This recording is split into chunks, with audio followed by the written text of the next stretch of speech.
ეს გახავთ ხარიტონ ახვლედენის სახელობის მუზეუმი და შეგვიძლიათ ნახოთ ჩვენს მუზეუმში დაცული ექსპონატები. 1908 წელს დაარსდა ჩვენი მუზეუმი, სადაც თავმოყრილია 180,000-მდე ექსპონატი.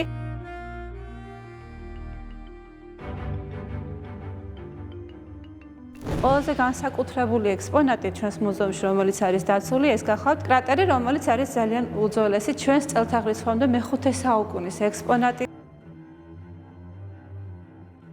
მთელ მსოფლიოში ეს ექსპონატი არის რამოდენიმე და ერთ-ერთი ჩვენს მუზეუმშია დაცული. როგორც საქართველოში ჩვენ სასმისით მივიღებთ ღვინოს, ასევე საბერძნეთში ღვინოს აზავებდნენ წყალში და გამოიყენებოდა ეს ჭურჭელი, იგივე კრატერი.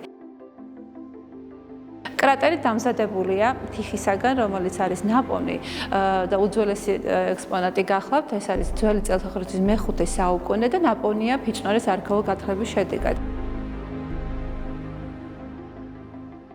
ფიჭნორის არქეოლოგიური გათხრების შედეგად ნაპოვნია ასევე ბერძნული ამფორები, რომელიც არის ძალიან მნიშვნელოვანი დასტური იმისა, რომ ადამიანებს ტრანსპორტირების საშუალებით გადაქონდათ ნებისმიერი საკვები პროდუქტები, ისე რომ საკვები პროდუქტები ინარჩუნებდა თავის მნიშვნელობას და ამ მხრივ არ ფუჭდებოდა გზაში გადასაადგილებლად.